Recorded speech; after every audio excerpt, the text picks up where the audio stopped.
I really am excited to introduce Dr. Beauchamp too, because he and I have worked together in committees, and it's just kind of nice to be associated with you in this way rather than in one of those committees. So I would just say that. So he is our professor and chair of radiology at UW School of Medicine, and also professor of neurological surgery at UW School of Medicine, as well as a professor in industrial engineering. So you must have started like school at age 2 or something like that, and also served as president of our University of Washington Physicians Practice Plan. Came to us from Johns Hopkins, and his research interest is in neuroradiology, and has had, as I know, numerous teaching awards and a CV that's this thick in terms of manuscripts. And here he is actually doing one of my favorite things also, which is skiing with his 2 boys. And earned his degree in Michigan, and did his surgery internship in Michigan, and then went to radiology, and then did his fellowship in neuroradiology, in neurointerventional radiology at Hopkins. And it is our privilege, actually, to have you here at the University of Washington. I'm so pleased to be here. I had the opportunity to be the host of this program about 4 years ago, and feel very blessed to be invited back, because I think the partnership between the community and the university is really the way that we're going to have an impact together on so many of the diseases that affect us all. So when I say I'm glad to be here, I should in fact say we are glad to be here. So who's the we? I have the privilege of representing 137 physicians and scientists in my department of radiology. So the work that I'll show you is not just mine. It's a lot of very talented, gifted people. And our emphasis is to lessen the suffering and the mortality of disease through these 4 areas: disease prediction, early detection, image-guided intervention, and individualized care. And in our time together, I'll really focus on the first 2. So why does prediction and early detection of disease matter? And if you look at survival rates, you see a substantial difference on survival based on where the disease is when you detect it.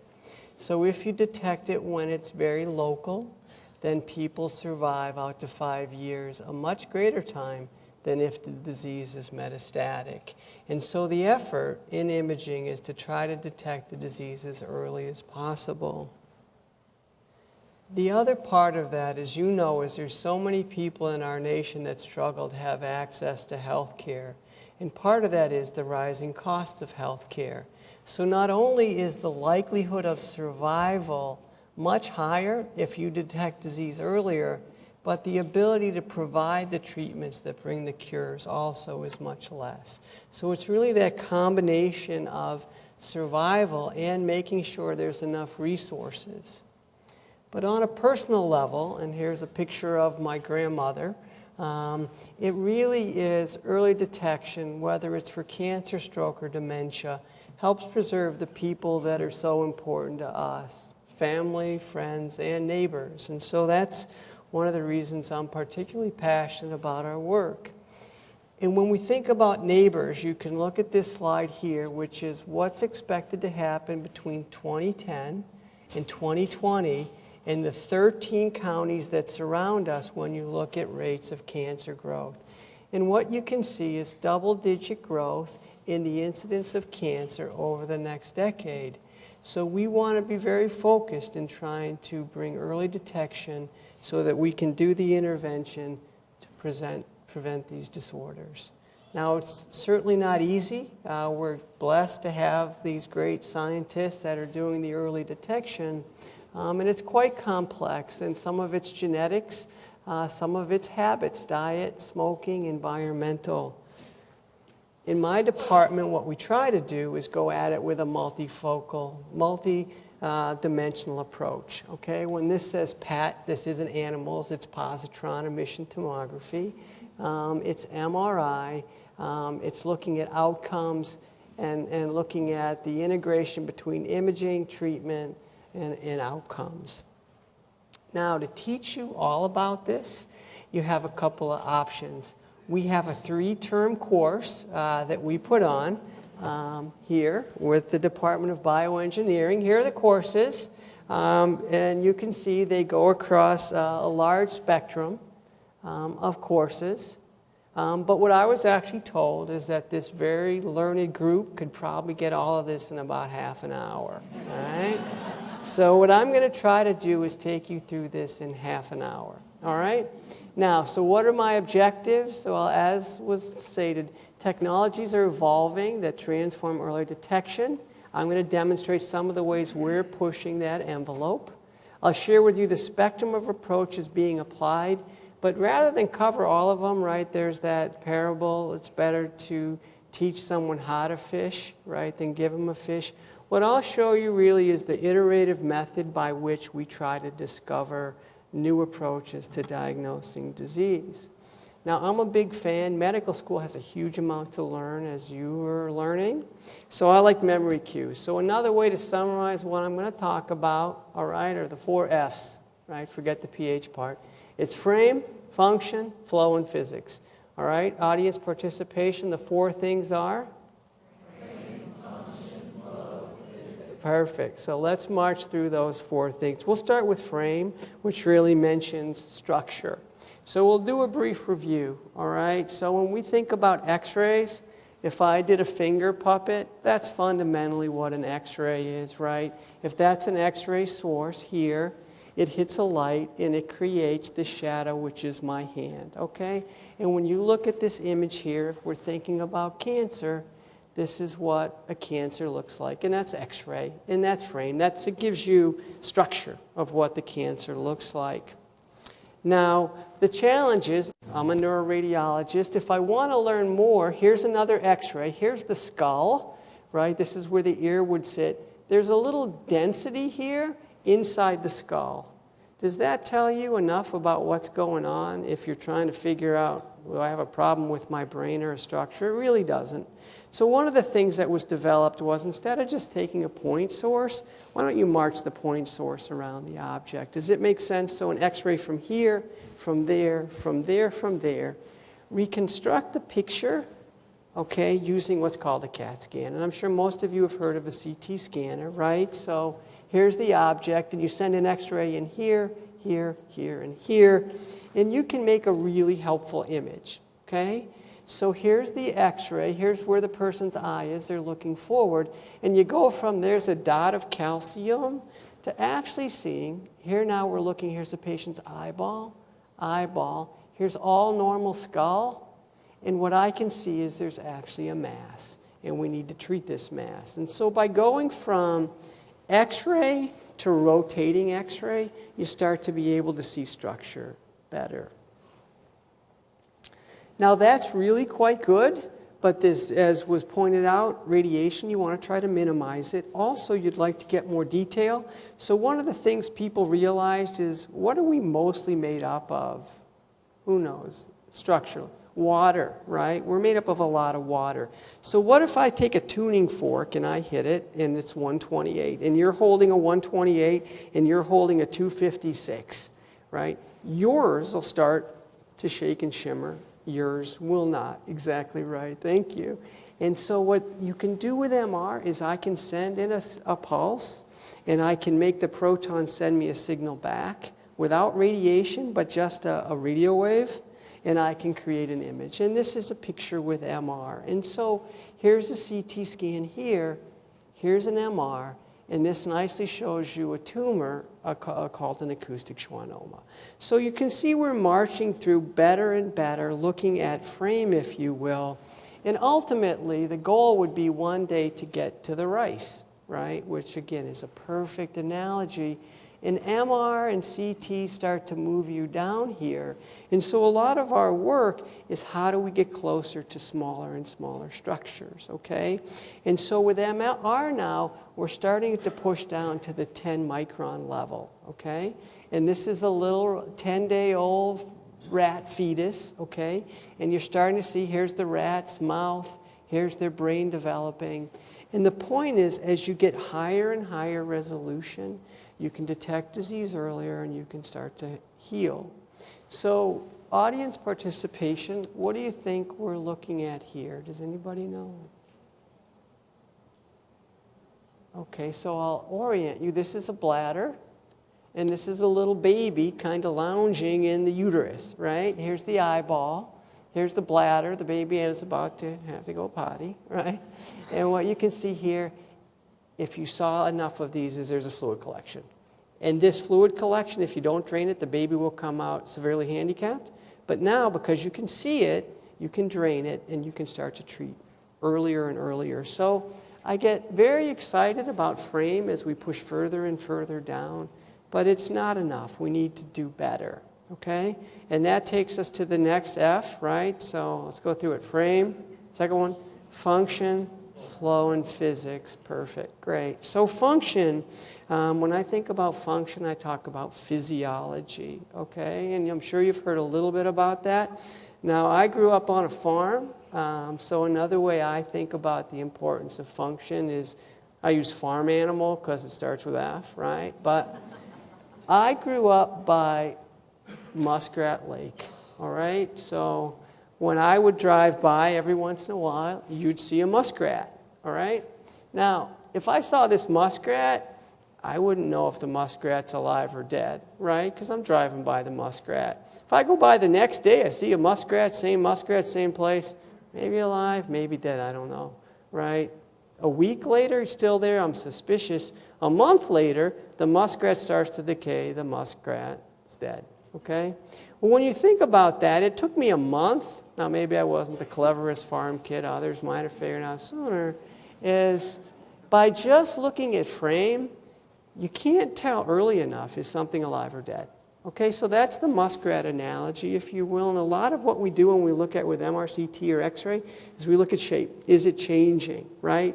And that's a problem if you're thinking about cancer, because some of the therapies don't necessarily change the shape early, or it just kills the cancer, but the shape will still be there, right? So if we're thinking about how best to detect cancer early and recurrence, we'd like to get a sense for function. So, glucose, sugar, right?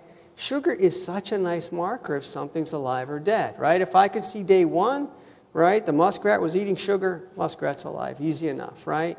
Well, with imaging, what I can do is I can actually see, is sugar being used, right? And if I can tell if sugar's being used, I can tell, is it alive or is it starting to be less alive as my therapy's working, okay? How do we do that? It's because glucose is really the key to energetics. It goes through here and it's used up in something called Krebs cycle. And what I can do is I can take a glucose molecule, which looks like this, and I can put a little beacon on it, okay? It's called a fluorine molecule, and that molecule will send out little pulses, okay? And I can detect them. Now, the only way I'll be able to detect these little pulses, right, is if they're being taken up by the cell, okay? So again, what I'll do is I'll inject kind of like this little spy that'll cruise through the body and say, is there anything in here that needs sugar? And if it finds a cancer, it gets taken up, it starts to be getting used, and then, like a beacon, okay, like a lighthouse, this is a colleague of mine who took this picture, it'll send a little message. I know, kind of weak PowerPointage, but there you go. So it'll send out a little beacon, and I can detect it. So I go from being able to look at frame, right, to function. And that's when we start talking about molecular imaging. I'm imaging a molecule or a molecular process. And so let me give you an example. This is what a CT scan looks like. And there's some different structures here. It's a CAT scan. I showed you one of the brain. This is of the body. What I'm not primarily interested in is, are there structures there, but are any of the structures taking up sugar? In this bright spot here, like a beacon, that's what sugar looks like. It's being taken up. That makes me concerned there's a cancer there. So that's how I detect it early. I can see it sending back a beacon, okay? Here's a few more examples. Here's a patient that was treated for cancer. Now, they started with the cancer looking like this, okay? See this little thing I'm circling? I'm not supposed to say that on the camera, sorry. See this little thing? If I come down here, Do you see how it changed size to here or to here?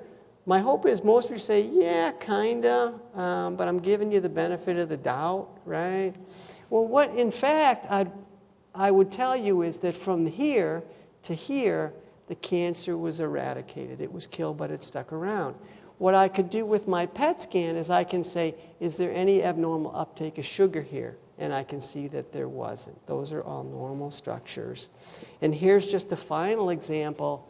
Here's a patient that was treated, big cancer, right? This is a cancer I'm showing you on the CT, and then it gets treated down to this little nubbin. So you might say, mission accomplished, right? You took care of the cancer, it shrunk, and it's gone. But what would your question be? I bet you're thinking, yeah, but what's happening with the sugar, right? So we did a sugar test, and what we saw is it's really, really bright. It's still very, very active. And so what this tells you is it's not just the frame, but it's also the function that's relevant in picking up cancer, diagnosing it early, and making sure there's not a recurrence.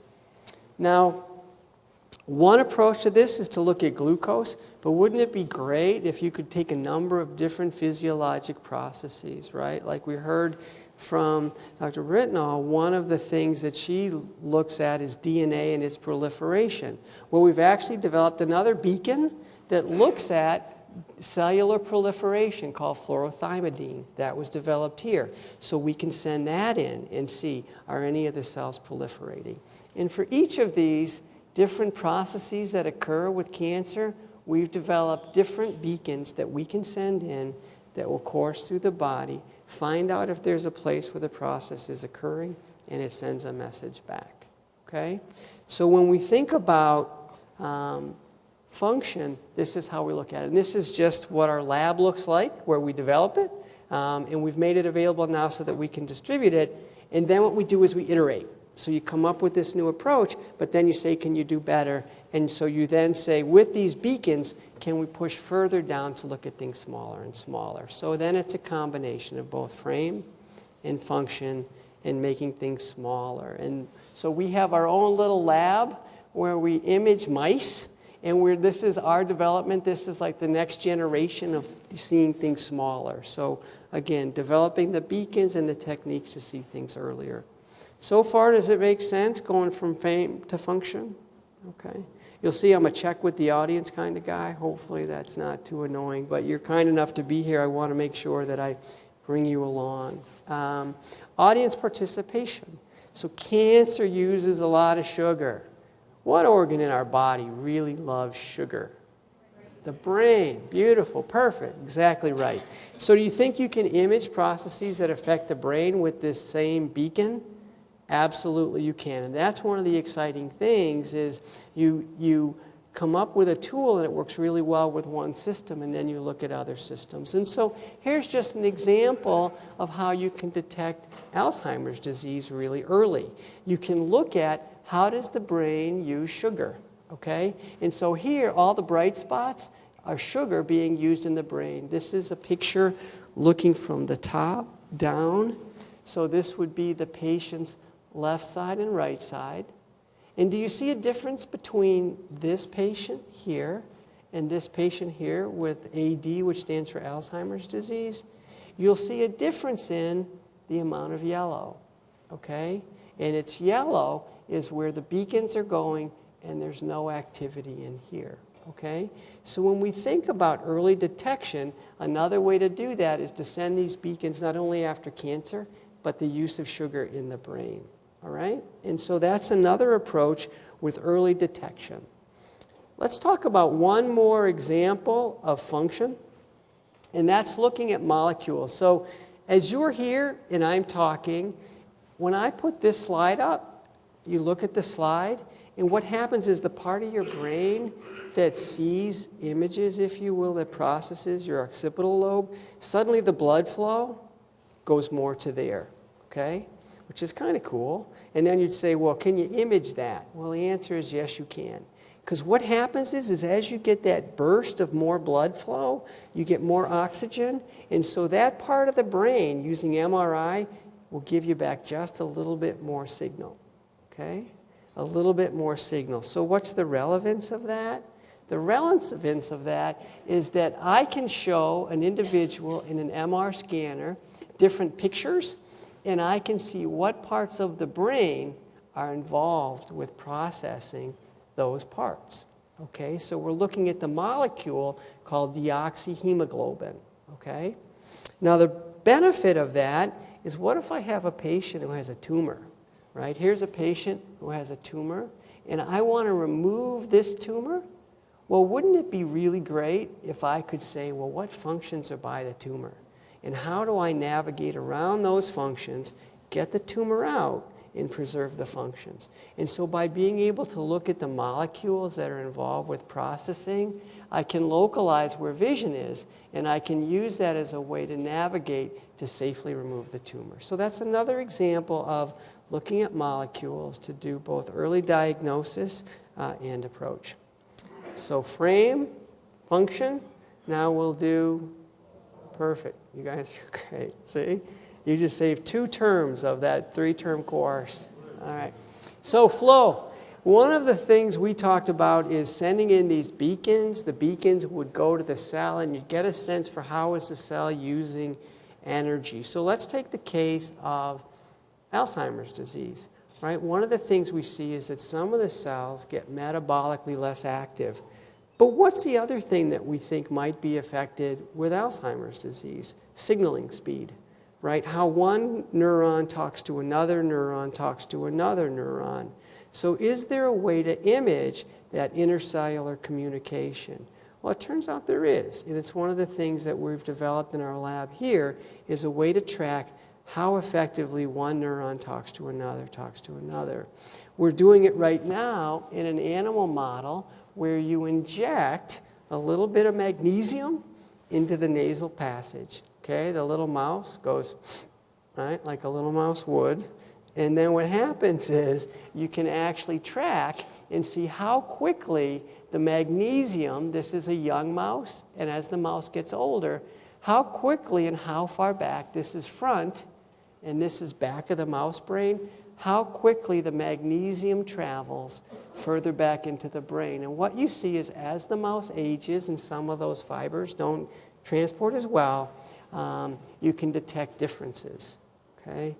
So part of what we wanted to present to all of you is not only what are we doing today, but what's the future. Wouldn't it be wonderful if there was a very straightforward test, which was like an intranasal injection of like magnesium, and you could start looking at neuronal transport, right? These are some of the things we're trying to develop to help with early detection, okay? Now, going way back, when you're thinking about what part of medicine you want to go into, and in college, I was a TA for chemistry and physics, so I really like physics, right? And so you think about, well, what's the interface of physics with medicine? One of my favorite books as a kid was Encyclopedia Brown. Has anybody read the Encyclopedia Brown series? Show of hands.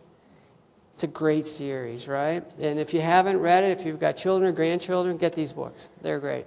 So I'm going to give you the mystery of motion. I created my own Encyclopedia Brown. If you look at one of the things that we want to do is look at motion. But instead of Encyclopedia Brown, we'll talk about Robert Brown. Okay, this is Robert Brown.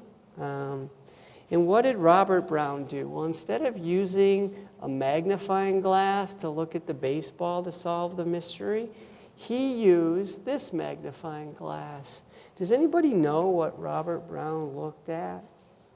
Any horticulturalists in the room? So what Robert Brown looked at is Robert Brown looked at pollen grains. And what he saw is that within the pollen grains, there were really tiny, tiny particles. And these pollen grains kind of move randomly, right? It was like inside a pollen grain, there's motion, right? And he did this back in 1827, all right? So these little motions, and he described it, and it got published, and people didn't know much what to do with it, right? And then this guy in 1905, fairly bright feller, right, went back and said, maybe we should try to characterize what's happening with the little motion. And what he named it after Robert Brown was something called Brownian motion, which is if you could see really carefully around all of you right now, there's lots of little molecules moving around. All right? Moving, moving, moving. And they move like this. And Einstein came up with a way to characterize that motion. And so you can think about it as little tiny molecules bouncing everywhere all the time, all around you. Okay? So what's fun about imaging is you say, can I take a physical property and can I image it and would it matter? So when we started to think about Brownian motion, we said, well, in a big room like this, things move everywhere. But what if you put it in something that was very structured? So if I say to you there in the second row, you probably want to run out really quickly for a break, right? For you to go out, it's tough to go forward and back. You're going to go down this way and up that way, right? But if I was going to leave, I could pretty much go a bunch of different ways, right? So what we and others thought about is, can you look at molecules and get some sense of the structure around them based on movement? So by how you would get up to leave, I might be able to then say, maybe you were sitting in something structured and I wasn't, okay? So that's kind of the concept, right? And so what we did is we said, with MRI, when things move, you don't get a good picture back, okay? I'll say that again. In MRI, if things move, you don't get a good picture back. I'll give you the reason. It's because, remember when we did the tuning fork, right? And I had mine and you had yours, right? In order for me to get a picture back, I have to be able to send my message to you, and then you have to send it back. If there's motion during that, then I won't be able to get the signal back from you, okay? So with MR, what we're able to do is look at a small vessel. See how this is kind of gray here? That's signal back. See how this is black? There's no signal back, okay? So what we thought about is, with MR, when blood flows, and that's why there's no motion, this is blood flow, we don't get signal back. What if we could be sensitive to really small motions? What about this Brownian motion thing? Could we get sensitive enough to pick up that? And so the answer was, yeah, we could. And so what we did is, instead of sending in just one wave or two, we sent in a bunch, okay? And what we were able to do is say, if things move at all, okay, we're going to get less signal. But if they don't move much, we'll get more. I'll make that point clear in a second, I promise, okay? So put another way, what we were able to do is we were able to start to characterize these tiny motions like this. And see this? This is a neuron that I'm trying to draw for you, okay? And this is another neuron. And so the analogy of me walking out versus you walking out, right, is here, this molecule can only move a little. This molecule can move lots of places. Which molecule is going to give you more signal back? The one that can move lots of places, or the one that can't move very far? Perfect, the one that can't move very far. So what we were then able to do is we said, well, then what if we image the brain? Will we be able to get more signal back based on the way that the fibers travel in the brain? And so that's what we're doing these days, is we're able to actually look at the brain, measure this Brownian motion, and reconstruct images to do what? To actually demonstrate the axonal fibers in the brain. And so that's what we're showing you here. By virtue of being able to look at water molecules, we can construct the fiber tracks in the brain. Now, if you have a brain tumor and someone's trying to remove it, do you think where the critical fiber tracks are matter? You'd say absolutely, right? And so being able to look at the water molecule, how it moves, we're then able to diagnose the way these things travel, okay? So this is, again, a nice example. Here's a tumor. And what we want to be able to see is these are the fibers that control the motion these are the fibers that allow you to hear, right? You don't want to cut those. So by being able to map those, you can see what are the fiber tracks. All right, so here's another audience participation part, okay? So remember how we talked about the beacons, and we said the beacons are really great for cancer, but we can use it for dementia, right? Now I showed you how tracking the motion of these teeny water molecules is really good for tumors and fibers. Can you think of another process that occurs in the brain where the movement of water molecules might matter? And it relates to something that would cause your brain to suddenly lose all of its energy. Stroke, right? Absolutely stroke. And so what we then did is we said, what happens when the brain doesn't get enough oxygen? The cells in the brain start to swell. Now, right now, if somebody here had a stroke, how long does it take to see the stroke with CT, roughly? 6 hours takes to see stroke. With MR, regular MR, about 3 hours. But wouldn't you like to see it right away? Well, with this diffusion imaging, what we realize is that if you can look at the motion of water molecules, you can go from here, where these little molecules can move everywhere, to here, where they can't move anywhere. Okay? And what you can see, to just make the case, is here's a stroke. It shows up really brightly, and by looking at molecules, I can see that 3 minutes after it happens. Okay? So again, just trying to show you some of the convergence and how this moves forward. One more discussion about physics. Photoacoustic imaging. What's photoacoustics? So what happens when lightning strikes? And we don't get a lot of lightning here on the West Coast, but when I was in Baltimore, we used to get great lightning strikes. What happens with that? 2 minutes later, a minute later, thunder, right? Why does that happen? Because the light comes in, it really heats things up, right? And then that thermal expansion creates sound waves, okay? So it was another physical phenomenon, like seeing the little particles move, that you can actually exploit. Because what you can do is you can do the same thing with imaging. You can send in a light wave, right? And have it be picked up by little sensors inside the body, and then it can send out sound energy. Right? So Dr. Brittenell showed you send in sound and you can get back sound from light, from the bubbles. One of the things that we're also working on is sending in light, because you can be highly selective in finding structures and you can get sound back. And so this is just an example of molecular imaging, again, where we send in these little particles. They attach to receptors on the surface of the cell, and these can be cancer receptors. You inject them, and then you can get this bright signal back. Okay? And so these are some of the things that we're doing called molecular imaging. And again, Dr. Brittenell showed you some nice examples where you can send things in with imaging beacons that you can then pick up, whether it's with PET scanners like I showed you, right, or photoacoustics or ultrasound, as was nicely demonstrated.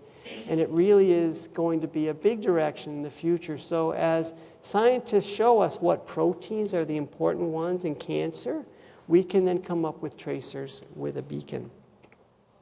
So in closing, I'll add one final thing. My mother had breast cancer, and we were blessed to have her with us for a long time because of early diagnosis. And I'm really excited about where the future's heading. But I'd be really remiss in saying there's a lot of really important things we can do right now, okay?